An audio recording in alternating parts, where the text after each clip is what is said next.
Hello, Ryan here, aka Mac, and welcome. We have a big end of year patch to look forward to with 4.5, so let us check it out. As always, a huge thank you to all of my patrons and channel members. Thank you all so much for the support. Cannot do this without you guys. Also, if you are after the best quality mounts or sim pits for Star Citizen, do check out MONSTERTECH, who currently have a great Black Friday sale going on right now, where you can get 15% off using my code SMB. Just follow the link in the description, plus any sale made does provide my channel with a direct kickback, helping to support my content. And a big thank you in advance to all of you who have done so already. So the latest roadmap update dropped, and I must admit I was pretty gobsmacked to not just see the addition of a 4.5 patch, but also what this patch will be bringing. Firstly, Star Citizen 4.5 is to be the patch for December, so next month, the final patch of the year, which in itself is quite astonishing, as we have just had 4.4, which was a main patch as well. And instead of settling in for the remainder of the year and bringing us a 4.4.1 or 0.2 with some light additions, CIG have decided to go balls to the wall and push out an almost equally, if not even more so, major build.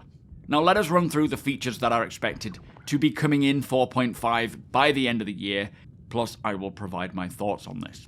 Now firstly, we have engineering. And to all of those on my stream and in the YouTube comments saying that they think it is coming this year, and I was like, nah, don't be daft, it's going to be coming next year, you guys were right. Engineering is set to release next month in 4.5.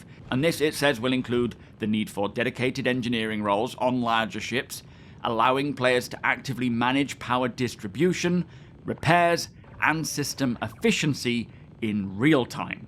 Now with this, I am sure many are concerned. Me too, somewhat, as this is such an important and impactful system that can result in everyone not being able to use a single vehicle if something goes wrong.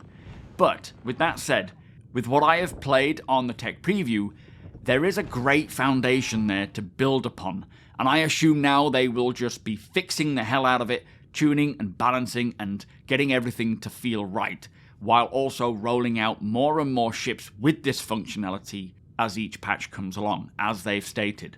Hopefully, we will also see a lot more thorough testing for all backers on the PTU to really put this through its paces to get it to where it needs to be. But there is a lot of potential issues that could arise, of course, but I'm not going to worry until we get more access to it and we can see it come along patch by patch, as it did come along very quickly from Evocati Tech Preview to Wave 1 Tech Preview. It is very much a night and day difference there. Also, something that I am even more excited about now with engineering coming is the Daymar Rally. Now, this is an endurance race that happens in January across the moon of Daymar. It is a fan-organised event by Atmo Esports. The SM Borg, our org, has a team entering as well, and I would be very interested in hearing what Atmo Esports are thinking in regards to maybe additional roles as pit crew or field mechanics needing to be on hand if things go wrong, because Daymar is quite a hot moon, so overheating may become quite an issue. We will be doing a lot of tests this year to see what we can do and putting our ear to the ground for Atmo Esports to talk about it, but I guess until we get it tested and checked out, we don't know how it's going to go. Anyway, regardless of all this, I am really excited that engineering is slated to come for the end of year patch, as I thoroughly enjoyed what I played in the tech preview and can't wait for what this will bring to the verse. It goes without saying, they need to do a lot of bug fixing and optimizing and polishing of it, as it will also bring a lot more detail to and more varied stats to all components. So it is a big system, and I'm very excited. Of course, with engineering comes the fire hazard system, which is also a new one for this roadmap, which has been very interesting in the tech preview. Unfortunately, this is where I saw most of the issues, with fires starting randomly, fire being invisible, the sound of fire being present but no idea where it is because it was invisible, or if it's even there, temperatures being quite chaotic as well. There was a lot of bugs with the fire hazard system, and of course, getting fire to be visible between clients needs to be consistent as well. But ultimately, it is such a cool simulation that is so realistic especially when it comes to the accumulation of smoke and it building up on the roof first and then eventually filling the room. It is quite scary. Hopefully, this will be completely bug fixed and working for 4.5, but we will have to put it through our paces as well. Now, next up, we have physical helmets, which are coming to 4.5 as well. And this says implementing physical helmets in the PU. Pick one up, rotate it, inspect every detail, carry it around, attach it to your hip, or toss it across the room if you want. When you equip a helmet, you put on or remove the same one you held in your hands, complete with a full realized interior. Now, this, for me, is one of the greatest additions. Even though it's only a small addition, it doesn't just look cool, it also feels like it elevates the Persistent Universe to a much higher standard of quality. Not to mention how much more it attaches us to our helmets as items that we either buy because we like them or keep or scavenge, allowing us to really appreciate them as works of art, which many of them truly are. In fact, the CC helmets are actually art pieces in lore. But beyond just physical helmets, we will eventually see all armor and clothing as physical items with cloth tech where appropriate. Not for 4.5, it is just helmets for 4.5, but also when the new FPS radar, scanners, and signature systems come along. For each helmet, they will have a boot up and shut down sequence, really helping to embed the UI diegetically, and that will just be super cool. Okay, so also coming in 4.5 are new barrel attachments, which says implementing a host of new barrel attachments with scorched and tweaked power levels, as well as a new tactical vault flashlight. So, nice to see more attachments coming. We do need, of course, all conventional real-world options for all things FPS, and eventually some more sci-fi ones as well. Plus, a flashlight will be a nice addition. Now, the Vulkan Renderer improvements will also be coming in 4.5. As Benoit said, they did want to get it out this year, and I suppose as 4.4 didn't bring it, they needed another big code patch to bring this in, and 4.5 will hit that mark. Now, this says increasing both the stability and speed of the Vulkan Renderer with many crash fixes, diagnostic improvements, and multi-threaded renderer submissions. Is this actually multi-threading, finally? Do let me know if that is the case in the comments. But it will also add support for HDR and NVIDIA's DLSS transformer model, plus the overhaul to the graphics options with many more settings, and a VRAM bar to help us configure our graphics for our GPUs. So a huge addition that will help to open the door to so much more stuff going forwards as well, like global illumination, ray tracing, VR, to name a few big ones. Very happy to see that they are going to get this in for the end of the year. All being well, of course.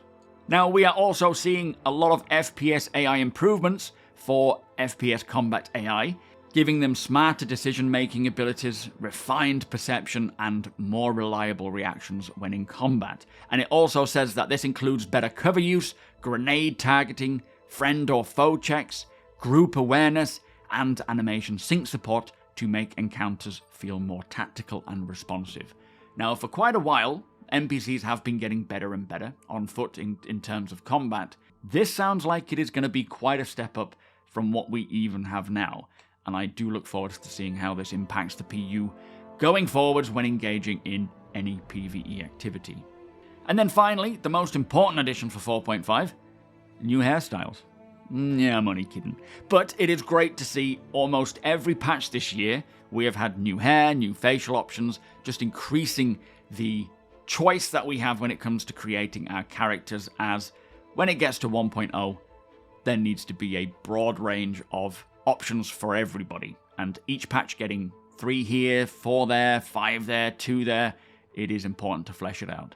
For 4.5, we will be seeing 3 new hairstyles and 1 new facial hairstyle, and aside from the more out there styles, we also have the Jared look.